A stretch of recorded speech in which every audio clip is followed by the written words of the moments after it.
Sometimes a news story, it just grabs you, not for the headline, but for that image it puts in your head. Oh, absolutely. Like some stories, they just stick with you.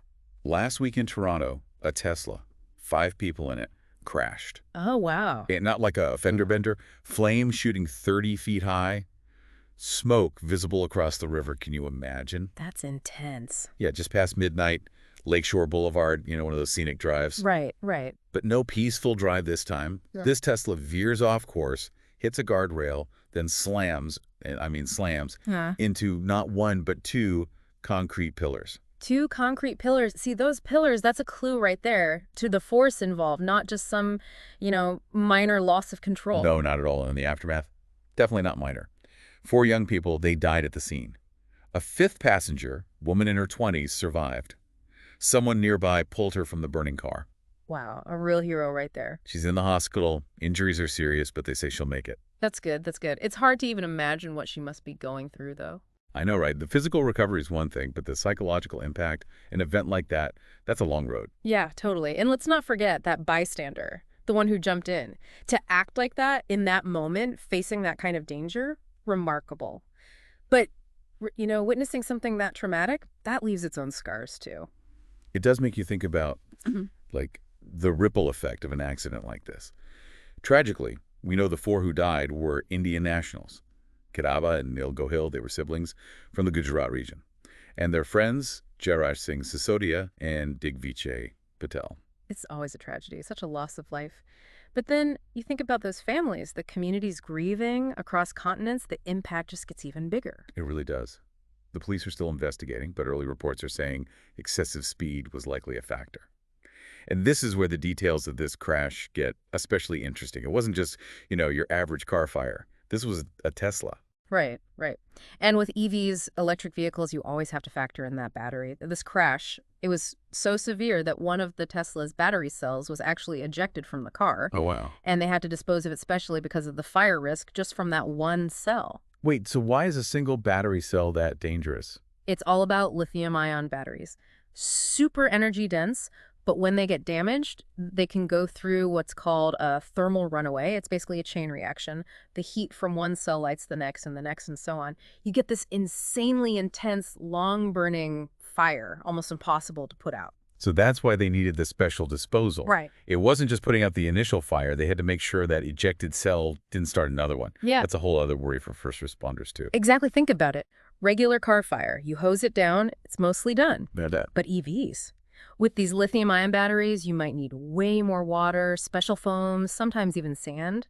Requires different training, different equipment. It's like a whole new playbook for those guys. This crash really highlights how different dealing with an EV fire can be and how important it's going to be ready for these things as electric cars become, well, more normal. Totally.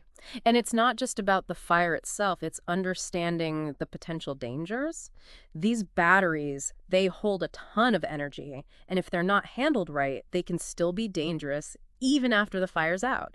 There have even been cases where EV battery fires look like they were out, but then reignited hours, even days later. Really? Yeah, so proper training and disposal, those are absolutely critical. And it's not just like the firefighters, right? It's like the whole car world is changing with these EVs, mechanics, tow truck drivers, even like city planners thinking about those charging stations, where they go, how our power grids can even handle it all, Yeah, it's wild. Like this one crash, it's like this little window into all the things that change when electric vehicles really become the main thing.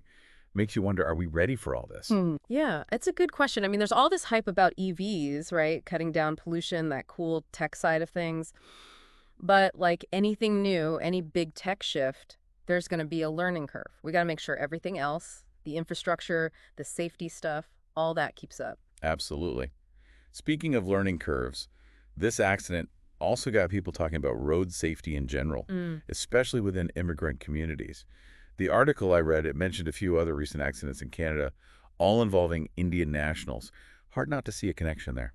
Yeah, it's worth looking into for sure. And it's not about blaming anyone. It's about figuring out if there are things that might be contributing to these accidents. Could be unfamiliarity with the local driving rules, different cultural norms around driving, even just road signs being confusing if you're not used to the language. It's true. Those are things that go way beyond just this one crash.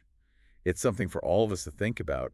how to make sure everyone out there on the road is safe and knows what's going on, no matter where they're from. Totally. It's like road safety needs to be inclusive, Yeah. making sure the rules are clear, easy to understand for everyone. It's about building a culture where everyone's responsible out there.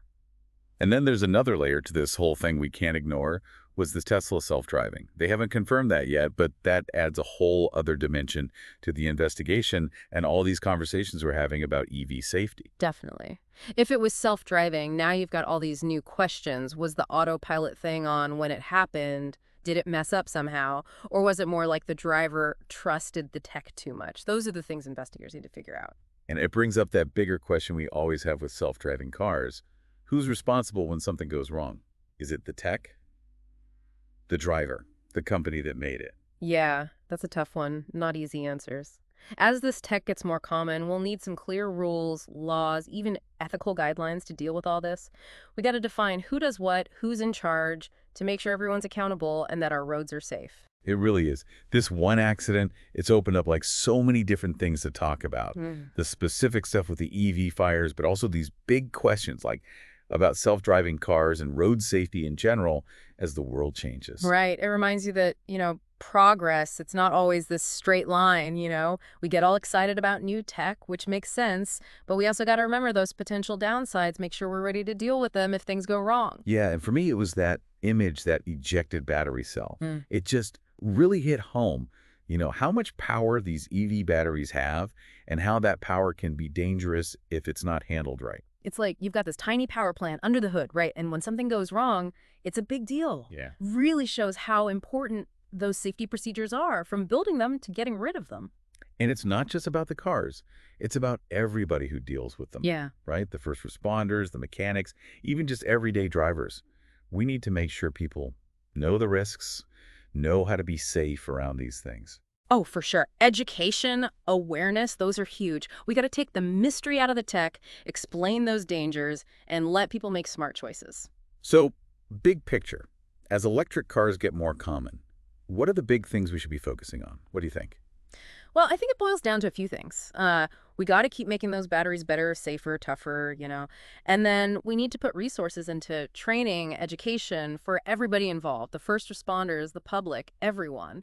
And lastly, I think we need to be honest, have open conversations about the tough stuff, the challenges, the risks that come with moving to electric vehicles, not to scare people, but just to be responsible, make sure progress happens in a good way, safely, for the long haul. This whole deep dive, it's really opened my eyes to how complex this shift to electric vehicles is. Exciting, yeah, but it's a huge change, so much to think about.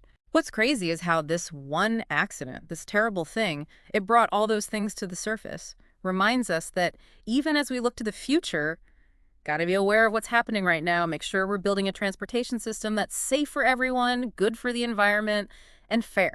Yeah, and that's something we all need to consider, not just as drivers, but as people who have a say in how our cities, our planet, will look in the future. What part do we want to play in all this? What can we do, each of us and all of us together, to make sure this transition is a success? Those are the questions I'm left with.